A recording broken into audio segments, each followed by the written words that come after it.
तो देखिए last class में हमने एनर्जी जब लेस देन वी नॉट, मतलब जो आप लोगों के पास में आयताकार विभव प्राचीर था,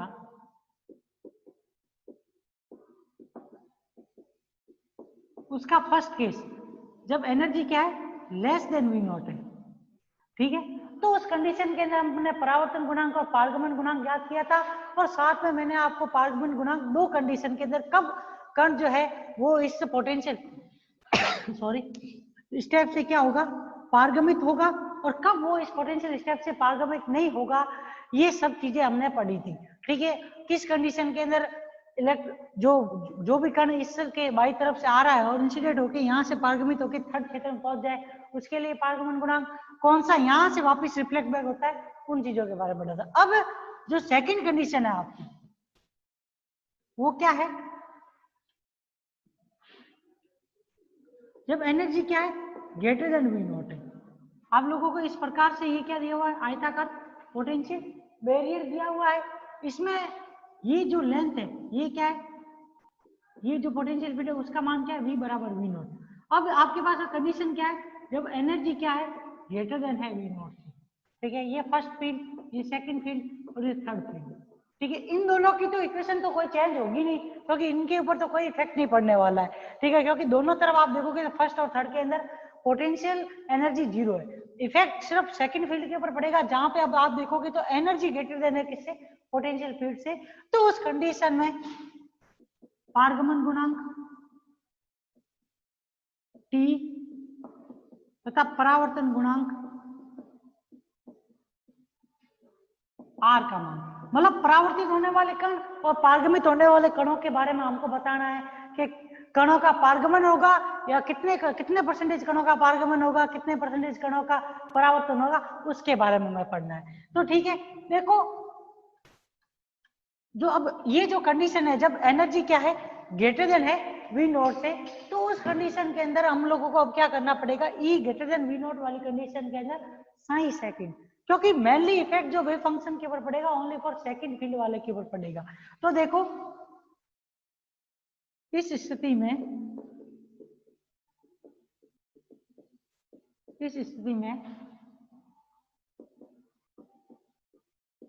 क्षेत्र सेकंड के लिए ये श्रोडिंगर समीकरण क्या हो जाएगी, del square psi second upon del x square plus 2m e minus V naught upon H cut का square psi second equal to क्या आ जाएगा 0। अब यहाँ पे वी नॉट क्या है लेस है ई से, तो इसमें कोई भी इफेक्ट नहीं पड़ेगा, ठीक है। जब E greater than V naught से है तो उस कंडीशन में ये इक्वेशन क्या रहेगी, ऐसे की ऐसी रहेगी। अगर नेगेटिव हो जाता था या फिर E क्या होती थी लेस देन वी नॉट होती थी, उस कंडीशन में आपको कुछ चेंज करना पड़ता था, ठीक है। तो अब यहाँ पे कोई भी चेंज नहीं होगा, तो यहाँ से ये del square psi second upon del x square plus हम क्या लिख सकते हैं इसको beta square psi second equal to क्या आ जाएगा आपके 0 आ जाएगा। यहाँ पे ये नंबर लगा दो एक इसको, अब नए सिरे से कर रहे हैं तो नया केस कर रहे हैं तो उस कंडीशन में इक्वेशन के नंबर चेंज हो जाएंगे, ठीक है। अब देखो यहाँ पे बीटा स्क्वायर इसका तो क्या आ जाएगा आपके 2m कोष्टक में e माइनस के V naught upon H cut के स्क्वायर के बराबर आ जाएगा। अब यहाँ पे बीच में क्या है सेकंड ऑर्डर डिफरेंशियल इक्वेशन में पॉजिटिव का साइन, जब पॉजिटिव का साइन आता है तो आपको मालूम होगा कि जब आप इसको सॉल्व करोगे तो उस कंडीशन में यहाँ से रिजल्ट के रूप में क्या आएगा आपके wave function imaginary wave function आएगा। तो इस समीकरण का हल क्या प्राप्त होगा आपको, साइन सेकंड इक्वल टू क्या आ जाएगा आपके f e की power iota k beta x plus g e की पावर माइनस के आयोटा बीटा एक्स, इसको क्या लगा दो नंबर दो, ठीक है। अब देखो इसी प्रकार जो क्षेत्र फर्स्ट और थर्ड था, फर्स्ट एंड थर्ड फील्ड के लिए ये जो हल था श्रोडिंगर समीकरण का वो क्या था, साइन फर्स्ट बराबर ए ई की पावर आयोटा के एक्स प्लस बी ई की पावर माइनस के आयोटा के एक्स और साइन थर्ड ओनली फॉर पारगमिक तरंगों के लिए इसका मान क्या था, सी एक्सपोनेंशियल ऑफ ई की पावर, एक्सपोनेंशियल की पावर आयोटा की है। इसको नंबर 3 लगा दो, इसको नंबर 4 लगा दो। अब देखो इसमें भी क्या लगेगी, इस x बराबर 0 और इस x बराबर 1 के ऊपर परिसीमा प्रतिबंध लगेंगे। उसी कंडीशन से हमें a b c के बीच में क्या मिलेगा, एक रिलेशन मिलेगा। उसी की सहायता से हम क्या कर सकते हैं, परावर्तन गुणांक और पारगमन गुणांक को ज्ञात कर सकते हैं। तो देखो परिसीमा प्रतिबंध के अंदर मैंने क्या बताया था कि जहां पे भी असततता की कंडीशन आ जाती है पोटेंशियल के अंदर, तो उस कंडीशन में अगर वेव फंक्शन अगर कंटिन्यूअस रहता है तो उस कंडीशन में हम क्या कर सकते हैं, उस वेव फंक्शन की सहायता से पार्टिकल के मोशन को क्या कर सकते हैं, डिफाइन कर सकते हैं। अदरवाइज हम पार्टिकल के मोशन को क्या नहीं कर सकते, डिफाइन नहीं कर सकते। तो देखो परिसीमा प्रतिबंध से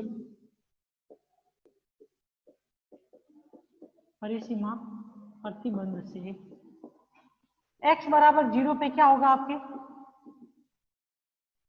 बराबर 0 पर psi first equal to psi second. अगर वेव फंक्शन कंटिन्यूअस है तो उसका डिफरेंशियल फॉर्मेट भी कंटिन्यूअस होगा।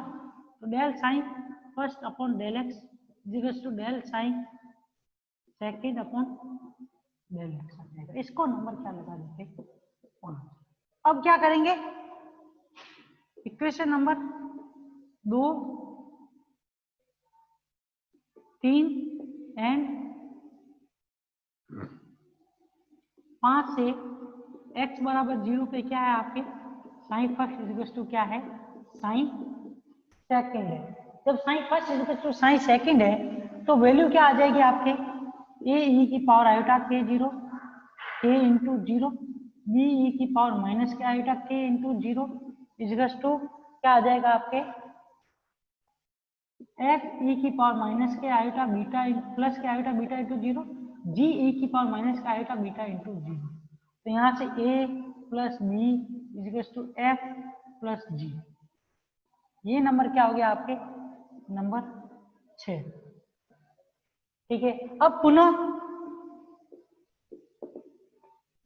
इक्वेशन नंबर 2, 3 एंड 5 से x बराबर 0 पे हम कौन सी कंडीशन लगाएंगे, 0 पर del sign first upon del x del sign second upon del x वाली कंडीशन।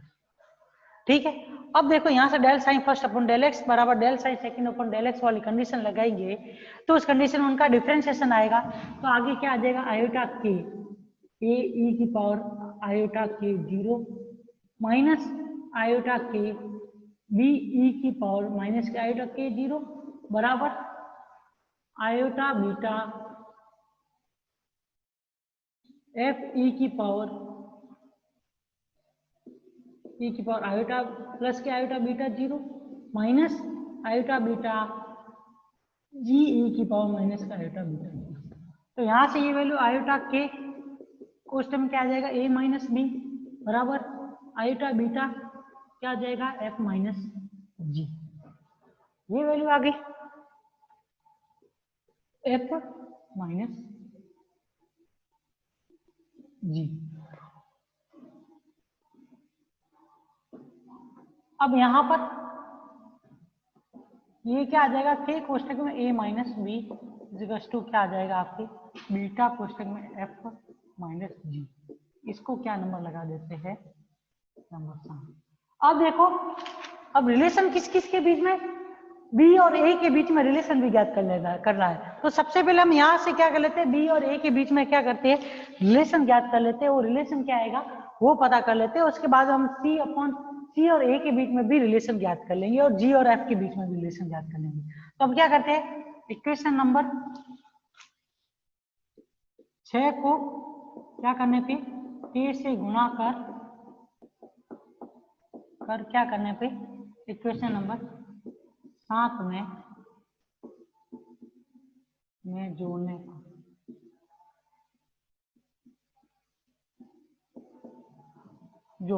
क्या वैल्यू आएगी, के कोष्टक में ए प्लस बी प्लस के कोष्टक में ए माइनस बी, के कोष्टक में एफ प्लस जी प्लस के कोष्टक में एफ माइनस जी।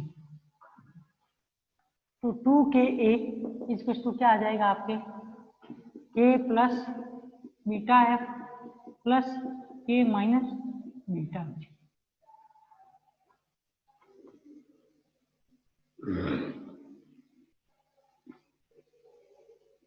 अब देखो यहां से ये 2A इक्वल टू क्या आ जाएगा आपके 1 plus beta upon K F plus 1 minus beta upon K G। इसको क्या नंबर लगा देते, ये नंबर हो जाएगा आपके 8। अब इसी तरीके से क्या करो, इक्वेशन नंबर 6 को K से गुणा कर उसमें से किसको घटाने पर, उसमें से इक्वेशन नंबर 7 को घटाने, जब 7 को घटाओगे तो उस कंडीशन में आपकी जो इक्वेशन आएगी वो क्या होगी 2B इजिकल्स टू क्या आ जाएगा आपके F कोष्टक में 1 माइनस बीटा अपॉन के प्लस G कोष्टक में 1 प्लस बीटा अपॉन के। ये क्या हो गया आपके नंबर। ठीक है, अब आपको रिलेशन बी और ए के बीच में लगाना है, तो इस वजह से आप क्या करोगे, इक्वेशन 9 में से किसको डिवाइड करोगे, इक्वेशन नंबर 8 को। तो अब क्या करने पे इक्वेशन 9 में किसका डिवीजन करने पर, इक्वेशन नंबर 8 का। ठीक है, इक्वेशन 9 में जब इक्वेशन नंबर 8 का डिवीजन करेंगे तो बी अपॉन ए जो है वो क्या आएगा आपके 1 माइनस बीटा अपॉन के एफ प्लस जी कोष्टक में 1 प्लस बीटा अपॉन के, अपॉन में नीचे क्या आ जाएगा 1 प्लस बीटा अपॉन के एफ प्लस जी कोष्टक में 1 माइनस बीटा अपॉन के।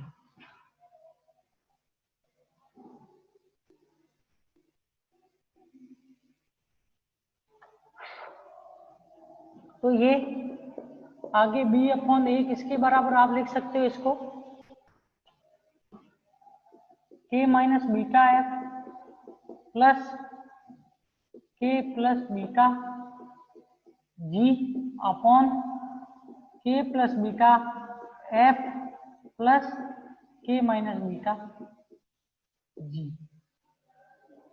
और एक टर्म के रूप में इसको लिखे तो अगर यहां से अगर हम f को कॉमन ले लें दोनों में से तो नीचे क्या आ जाएगा g upon F G upon. ये क्या हो गया आपके समीकरण नंबर 10। अब आपको रिलेशन किसके बीच में, अब आपको क्या करना पड़ेगा, सेकंड परिसीमा प्रतिबंध की सहायता से किस किस के बीच में g और f के बीच में रिलेशन निकाल के भी क्या करना पड़ेगा, b अपॉन ए का मान कंप्लीट निकालना पड़ेगा। उसके लिए क्या करते हैं, द्वितीय परिसीमा प्रतिबंध से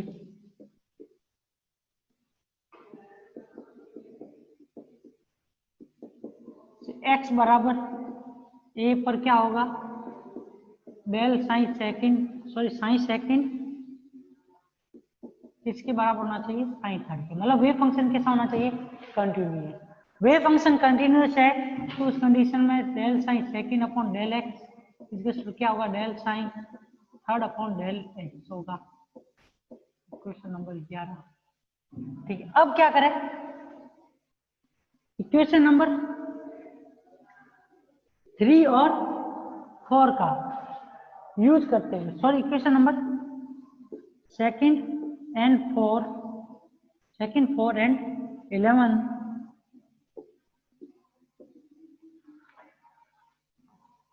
से x बराबर a पर साइन सेकंड किसके बराबर है, साइन थर्ड के बराबर हो, तो उस कंडीशन में ये इक्वेशन क्या आएगी आपके f e की power iota beta a plus g e की पावर माइनस के iota beta a equals to आपकी क्या आ जाएगा c e की पावर आयोटा a। ये क्या होगी 12। इसी तरीके से पुनः इक्वेशन नंबर 2, 4 एंड 11 से x बराबर a पर क्या है आपके, इसका फर्स्ट डेरिवेटिव दोनों का ही क्या होगा, वो भी कंटिन्यूस होगा अपॉन डेरिवेटिव। तो अब देखो यहाँ से क्या वैल्यू प्राप्त होगी आपके, आयोटा बीटा कोष्टक में एफ ई की power iota beta a minus G e की पावर माइनस के iota beta a equals to क्या आ जाएगा आपके, आयोटा के सी ई की power iota beta a. Iota से आयोटा किया तो बीटा कोष्टक में क्या आ जाएगा आपके, एफ ई की पावर। अब यहाँ पे दोबारा लिखने से अच्छा है यहाँ से आप आयोटा को हटाइए सीधा ही, और इसको क्या नंबर लगा दो, नंबर 13। अब रिलेशन मेनली निकालना किस किस के बीच में है, रिलेशन जो आपके निकालना है वो आपके सी और सॉरी एफ और जी के बीच में, सी और एफ के बीच, सी और ए के बीच में भी निकलेगा, पर उससे पहले आपको निकालना किसके बीच में पड़ेगा, जी और एफ के बीच में, उसी से आपके बी एफ और ए की कंप्लीट वैल्यू प्राप्त होगी। तो अब इसके लिए क्या करेंगे, इक्वेशन नंबर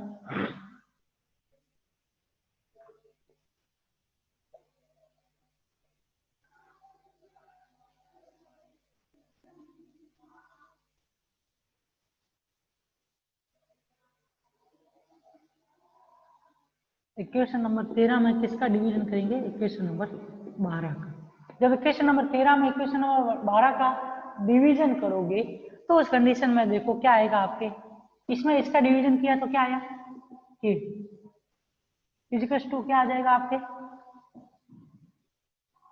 एफ बीटा कोष्टक में ई की power iota beta a minus G e की पावर माइनस का आयोटा बीटा ए अपॉन नीचे क्या आ जाएगा, एफ ई की पावर आयोटा बीटा ए प्लस जी ई की पावर माइनस का आयोटा बीटा।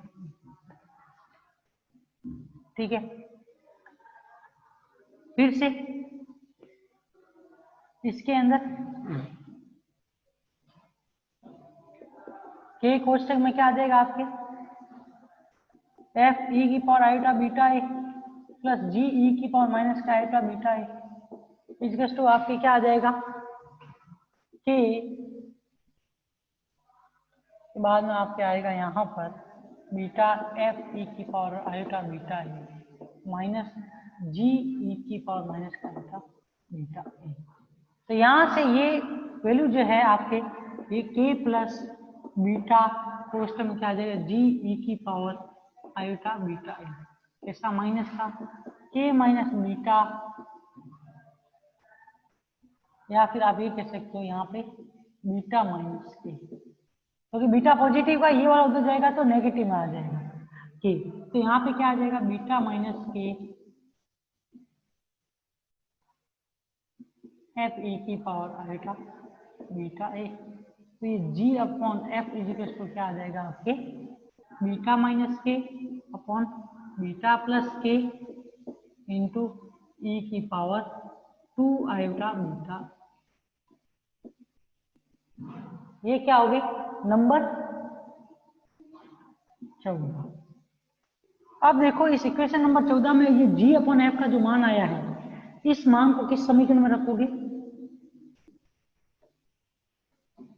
इक्वेशन नंबर 14 से मान इक्वेशन नंबर 10 में रखोगे।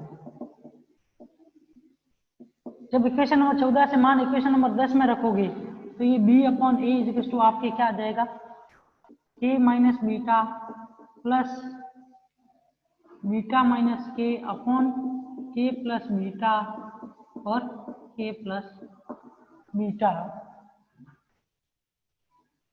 ई की पावर 2 आयोटा बीटा ए अपॉन नीचे क्या आ जाएगा, K plus beta plus K minus beta upon नीचे के प्लस बीटा कोष्टक में,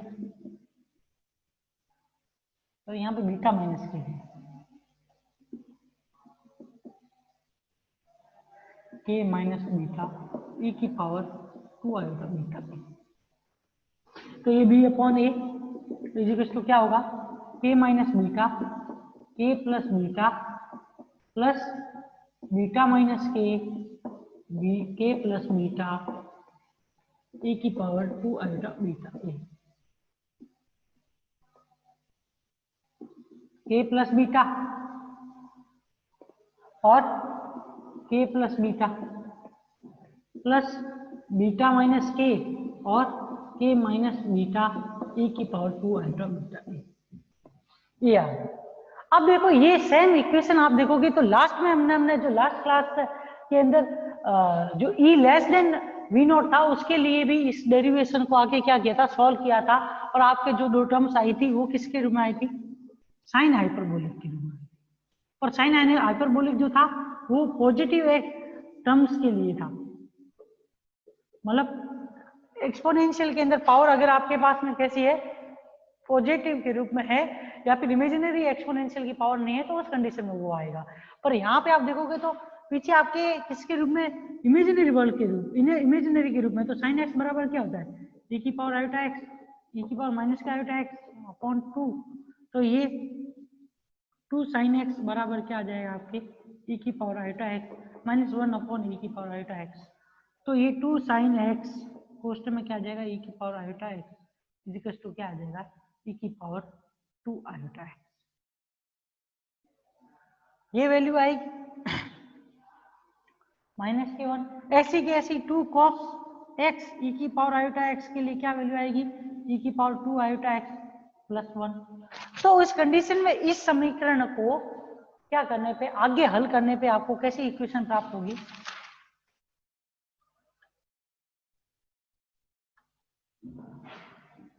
इसे हल करने पर सिंपल सा गुणा भाग है। तो आप सॉल्व करोगे तो आपको जो इक्वेशन, जैसे हमने लास्ट वाले वीडियो में आपको मैंने सॉल्व करके बताया वैसे के वैसे इसको सॉल्व करेंगे तो क्या इक्वेशन मिलेगी वो देख लो। b अपॉन ए का मान क्या आएगा, b अपॉन ए बराबर आएगा आपके k square minus beta square sine beta A upon k square plus beta square sine beta A plus 2 iota k beta cos beta a. इसको नंबर क्या लगा देना है आपके 15। अब क्या करना है, अब जो है इक्वेशन नंबर 12, क्योंकि अब सी के बीच में रिलेशन निकालना है, सी और ए की। तो इक्वेशन नंबर 12 में किसका भाग देने पे, इक्वेशन नंबर 8 का भाग देंगे तो सी ई की power iota K A upon 2a इजिकल्स to क्या आएगा आपके एफ ई की पावर आयोटा बीटा ए प्लस जी ई की पावर माइनस का आयोटा बीटा ए अपॉन नीचे क्या आएगा आपके एफ कोष्टक में 1 प्लस बीटा अपॉन के प्लस जी कोष्टक में 1 माइनस बीटा अपॉन। अब इसे भी क्या करने पर, इसे भी इक्वेशन नंबर 15 की तरह या फिर इसको भी आगे हल करके लिखने पर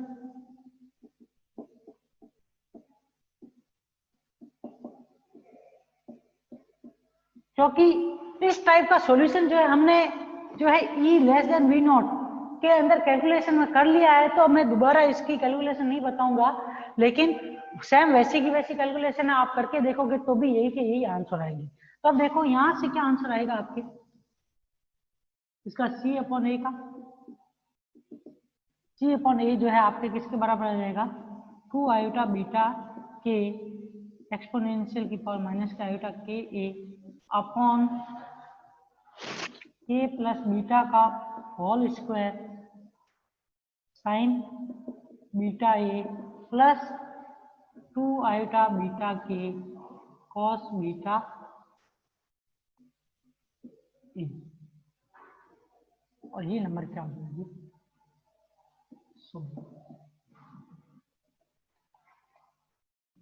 अब देखो अब C अपॉन ए और B अपॉन ए के बीच में रिलेशन निकल गया, तो अब आपको क्या निकालना आसान हो जाएगा, परावर्तन गुणांक और पारगमन गुणांक निकालना और भी आसान हो जाएगा।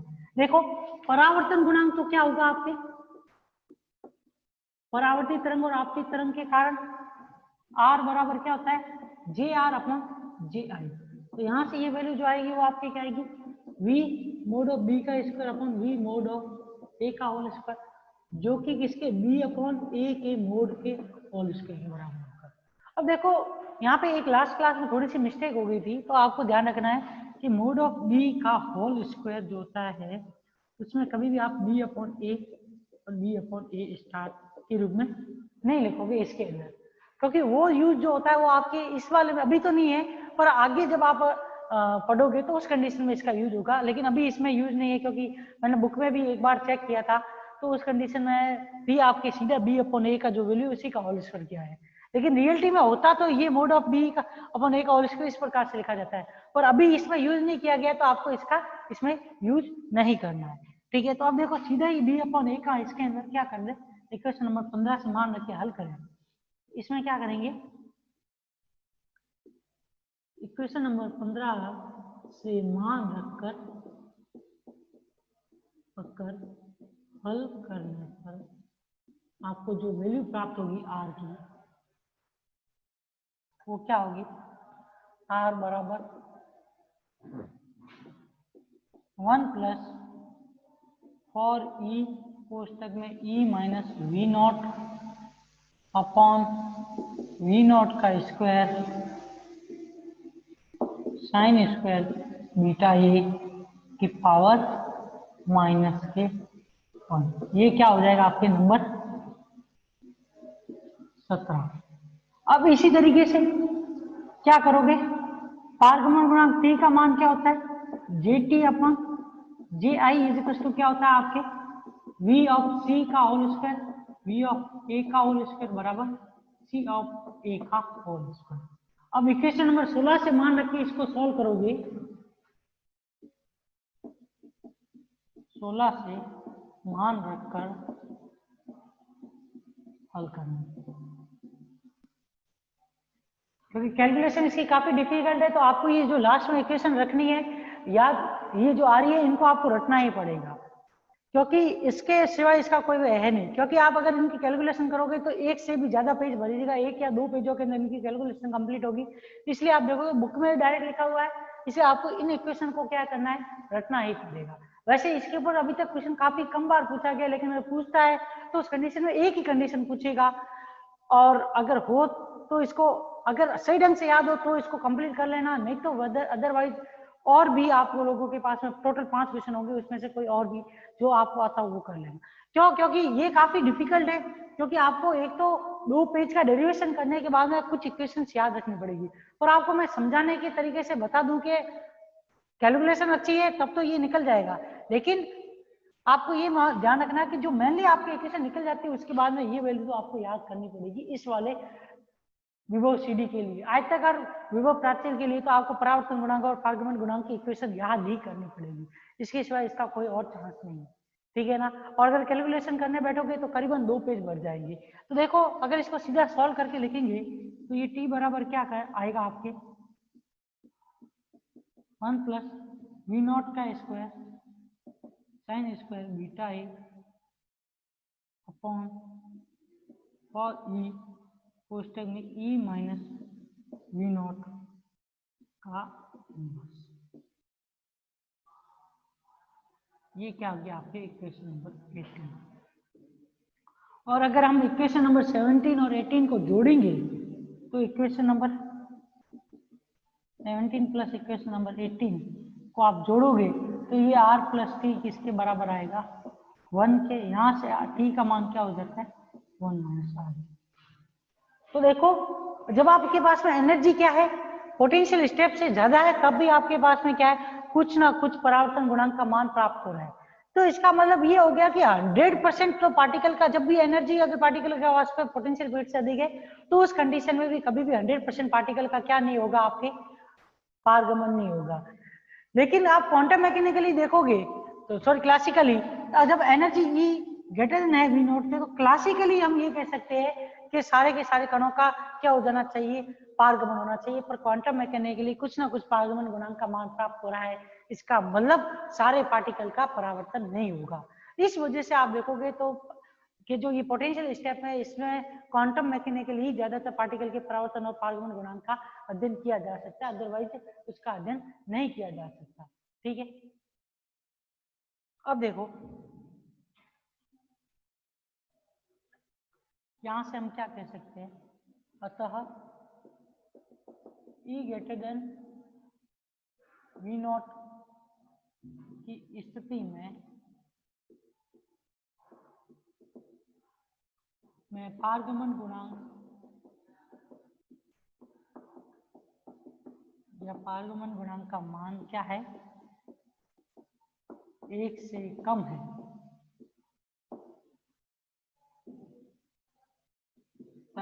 अतः क्या होगा, सभी कण का क्या नहीं होगा, का पारगमन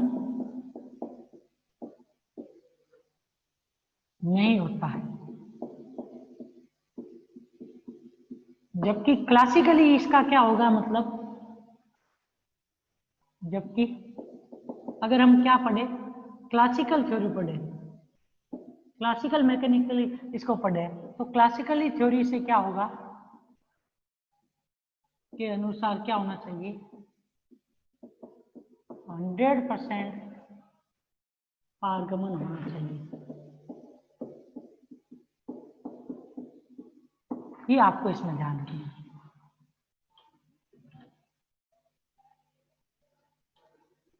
ठीक है, तो देखो अब यहाँ पे आर और टी का मान कैसे बढ़ेगा या घटेगा, या फिर उनमें किस प्रकार से चेंज होगा, उसका ग्राफ क्या प्राप्त होगा, क्योंकि जहां पे आर मैक्सिमम होगा, परावर्तन गुणांक अधिक होगा, उस जगह पे क्या होगा, आपका पारगमन गुणांक क्या होगा, मिनिमम होगा।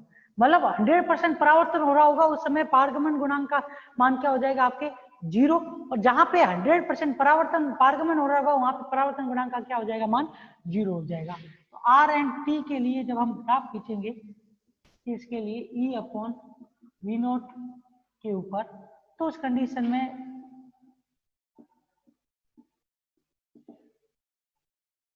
ये ग्राफ कैसे प्राप्त होगा, 1 2 3 4 आगे इस तरीके से। अब देखो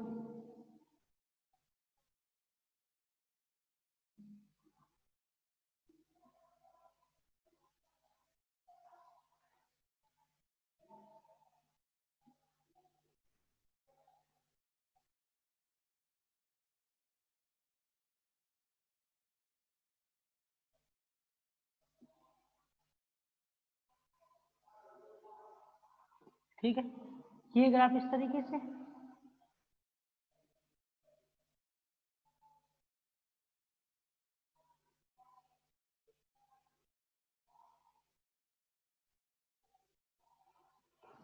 ये तो किसके लिए, टी के लिए है, और ये वाला ग्राफ किसके लिए, आर के लिए। जैसे जैसे परावर्तन गुणांक गिरेगा वैसे वैसे क्या होगा, आपका पारगमन गुणांक बढ़ेगा। ये आर और टी का मान किसके रूप में है, फलन के रूप में, ये ध्यान, ठीक है ना। तो इस तरीके से आप क्या कर सकते हो, परावर्तन गुणांक और पारगमन गुणांक को इस ग्राफ के रूप में इस तरीके से भी समझ सकते हो, जहां पे परावर्तन होगा अधिकतम वहां पे पारगमन कम होगा, लेकिन जहां पे पारगमन अधिक है वहां पे परावर्तन कम होगा, ये आपको ध्यान रखना है। ठीक है, इसी के साथ आपके ये जो क्वांटम मैकेनिक्स है आपके सिलेबस के अंदर, उसके सिलेबस की ये 3 यूनिटें कंप्लीट हो चुकी है। ठीक है, अब हम क्या करेंगे, नेक्स्ट क्लास में जो आपका फर्स्ट पेपर है स्टैटिस्टिकल, उसको स्टार्ट करेंगे। क्यों, क्योंकि मेनली जो होती है वो 3 यूनिट अच्छे से होनी चाहिए, उसके बाद चौथी और पांचवी भी अपन पढ़ेंगे, अच्छे से पढ़ेंगे। लेकिन अगर 3 यूनिट काफी अच्छे से हो जाती है तो लगभग आपके 40 से 42 नंबर तक का पोर्शन क्या हो जाता है, कंप्लीट हो जाता है। मतलब आप लोग अगर 3 यूनिटें भी अच्छे से पढ़ते हो तो आप काफी अच्छे नंबर इसके अंदर ला सकते हो, 80 से 80% तक के नंबर आप क्या कर सकते हो, यहाँ से भी ला सकते हो। इसके आगे का जो 2 यूनिट है